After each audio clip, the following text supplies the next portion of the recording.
Korea, often called the land of morning calm, is a peninsular nation almost 4,300 years old, extending from the Asian continent between the 23rd and 43rd parallels of northern latitude and between the 124th and 130th degrees east longitude.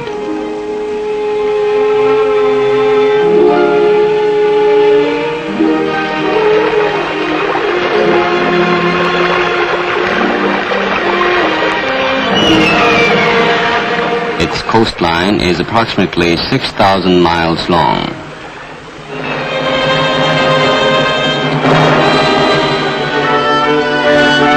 The people of Korea are an ancient and homogeneous race, distinct from both Chinese and Japanese. The population of Korea is estimated at 39 millions, of which 27 millions live in the Republic of Korea.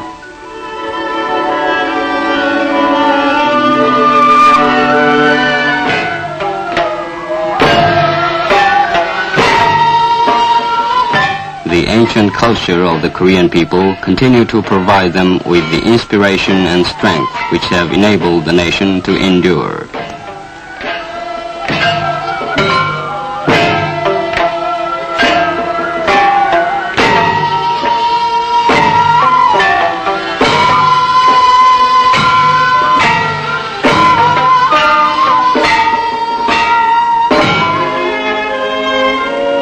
Korea has undergone many internal and external changes and trials for hundreds of years, possibly due to its specific geographical situation, but her people always rose to stand against injustice.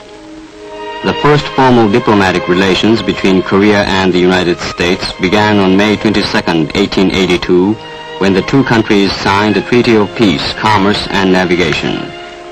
In 1905, however, Korea was forced to accept a protectorate treaty on terms pre-arranged by Japan.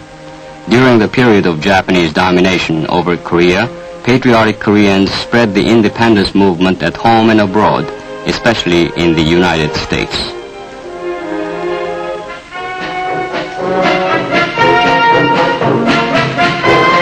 On August 15, 1945, Korea was finally liberated from the Japanese colonial yoke of almost 40 years as Japan surrendered to the Allied powers.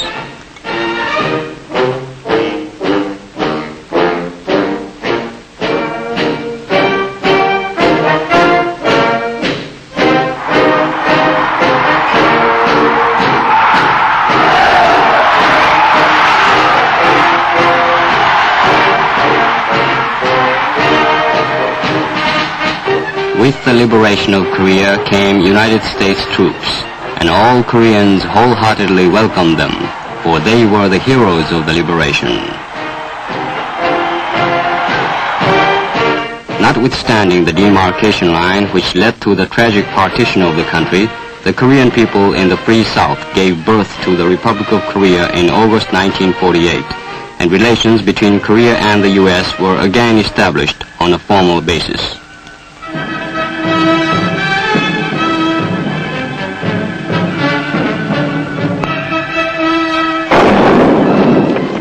Suddenly came the Korean War, triggered by the unprovoked sweeping attack by Communist North Korea in the early hours of Sunday, June 25, 1950. The Communists kept pushing toward the southern end of the Korean peninsula, and Korea was placed in position of desperate peril.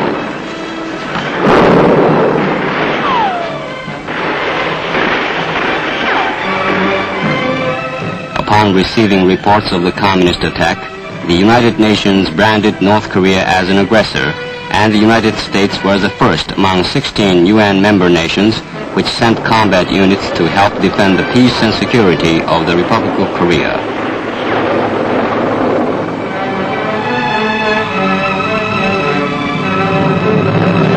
On September 15, 1950, the UN forces led by General Douglas MacArthur succeeded in an amphibious landing at Incheon.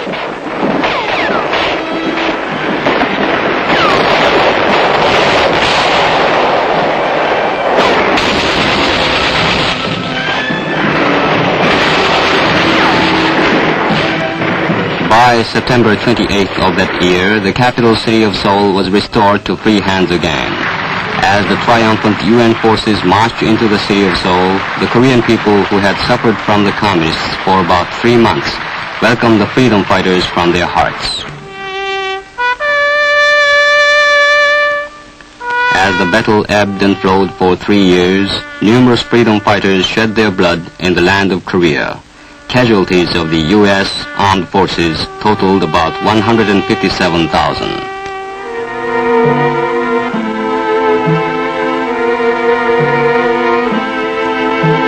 The Korean War finally came to an end, but almost everything had been turned into ashes by the war devastation, and many Korean people had to beg food in the streets.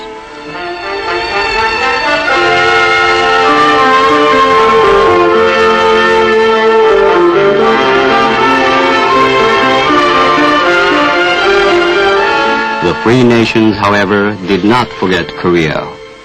For rehabilitation and restoration of the war-devastated Korean economy, the United States continued extending various types of aid through such organizations as the United States Operations Mission, Economic Cooperation Administration, and its successor agencies, ICA and AID.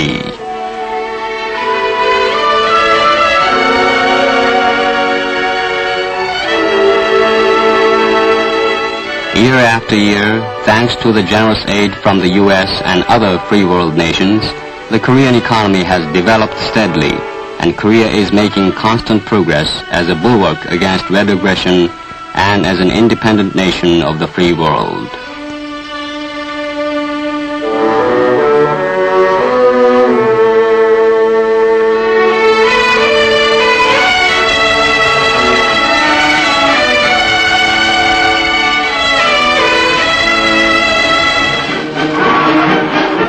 Reconstruction of Korea created closer relations between Korea and the United States day by day.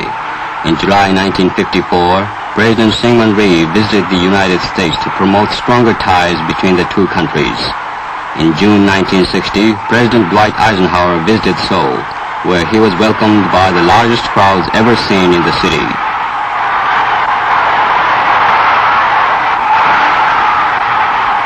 In November 1961, General Chung-hee Park, then chairman of the Supreme Council for National Reconstruction, met with President John F. Kennedy in Washington, where the two nations reaffirmed their resolve to continue to serve the cause of freedom and democracy. In 1963, Attorney General Robert F. Kennedy visited Korea.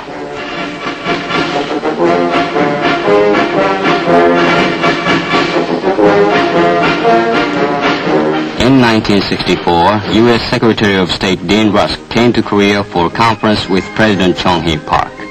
Mr. Rusk welcomed the vigorous and prompt steps taken by the new military government to root out corruption and create a new climate for national reconstruction.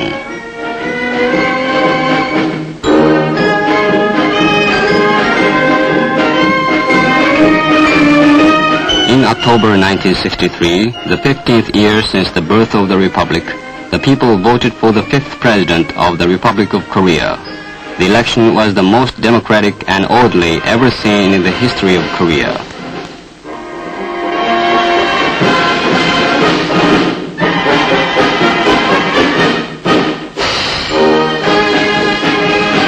Following the presidential election, Chung-hee Park was inaugurated as the President of the Third Republic. At the ceremony, President Park expressed his will for achieving victory over communism and carrying out an economic development plan. He asserted that the friendly ties between Korea and the U.S. should be strengthened and that foreign aid should be used effectively.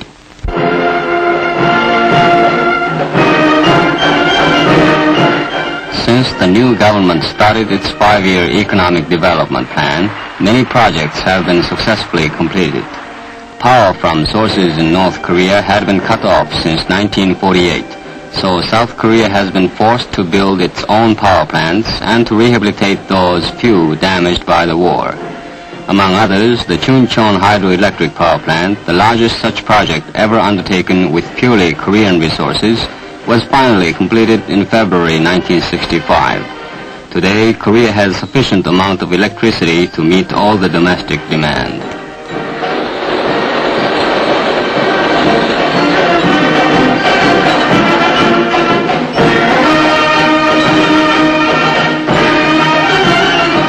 Fertilizer production has also been increased upon completion of 2 fertilizer plants in Cheongju and Naju.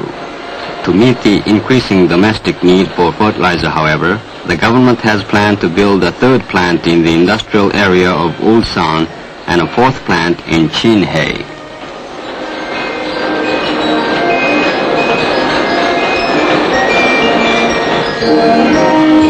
Korea had been importing cement from foreign countries, but the amount of cement produced in Korea today has been increased to meet all the domestic need, and surplus cement can now be exported to foreign countries. The Ulsan oil refinery, which was completed in May 1964, is another symbol of progress in Korea. Many kinds of oil products from the refinery are more than enough to meet all the domestic demand. Railroad, too, has become self-supporting in recent years.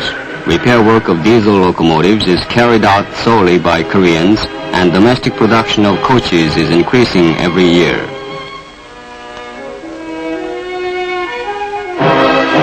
Shipbuilding has also been developed and increased to a great extent since the liberation of Korea.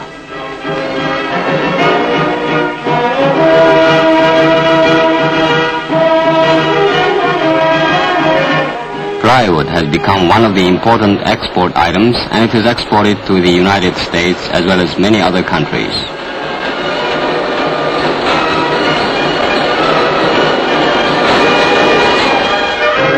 Korean textiles had already reached international standards in quality and quantity, and are welcomed by many foreign countries. Industrial development in Korea owes much to the strong will of the people and constant economic aid from the U.S. and other free nations.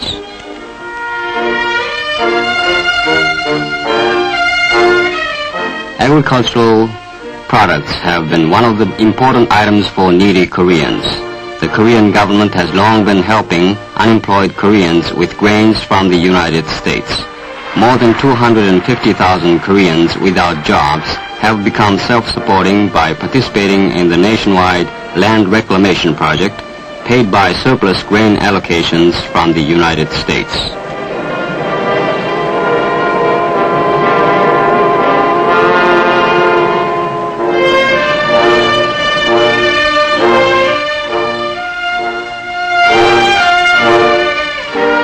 The year 1965 has been proclaimed the year of hard work, and the nation is determined to accomplish faster economic development than at any previous time.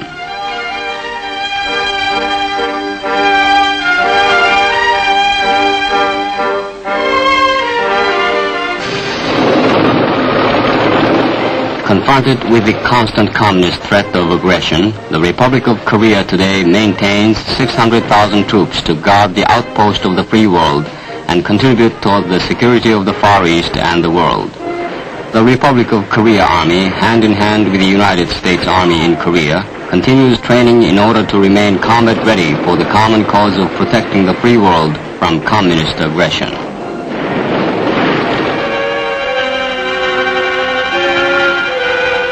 The shooting is over, but a Cold War has persisted in the land. To safeguard the armistice agreement that was signed on July 1953, DMZ police of both U.S. and ROC Army constantly patrol the demarcation line.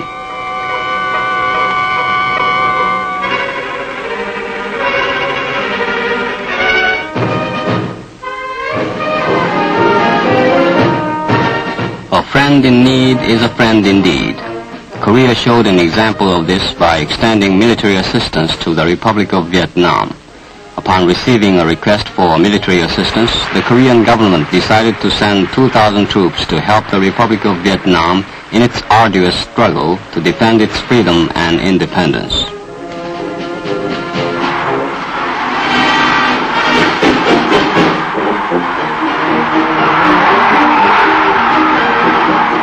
In a giant send-off rally held in Seoul, hundreds of thousands of Koreans wished best luck and success for the Freedom Crusaders.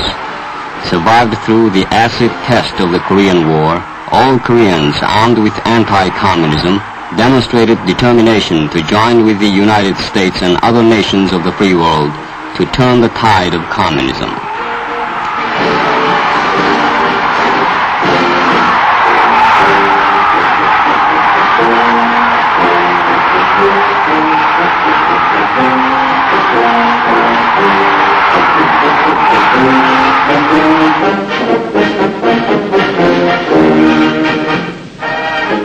The Korean Military Assistance Group to Vietnam, made up of Army and Marine Engineering and Transportation units, plus a self-defense security outfit, is now operating in the war-torn country, repairing the crippled transportation system.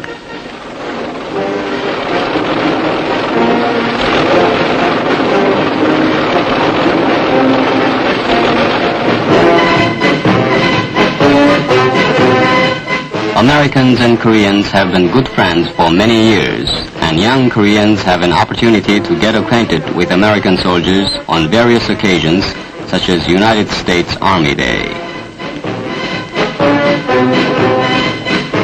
American soldiers who once fought for the peace and freedom of Korea have also contributed to the welfare of Korean people in many ways. They built libraries for villages and have constructed bridges here and there in the remote villages of Korea. Such projects have been great contributions to better understanding and mutual cooperation between Americans and Koreans.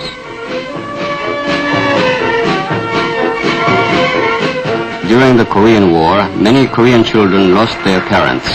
Today, most of the war orphans have been rehabilitated or adopted into American families, thanks to the voluntary agencies from the U.S.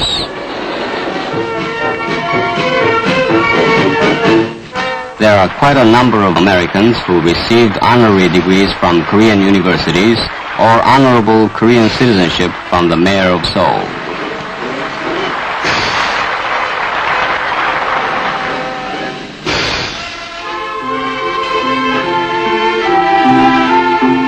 On special occasions, many American soldiers and civilians visit the presidential residence to spend an enjoyable day with the president's family.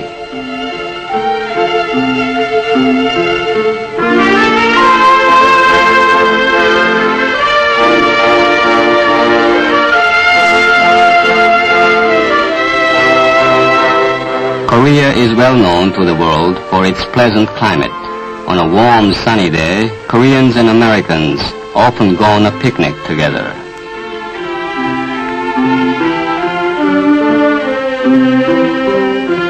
The Republic of Korea must remain free. Although Korea has achieved progress and development in recent years owing to the continuous aid from the U.S., she must further prosper as a strong bulwark against possible communist attack.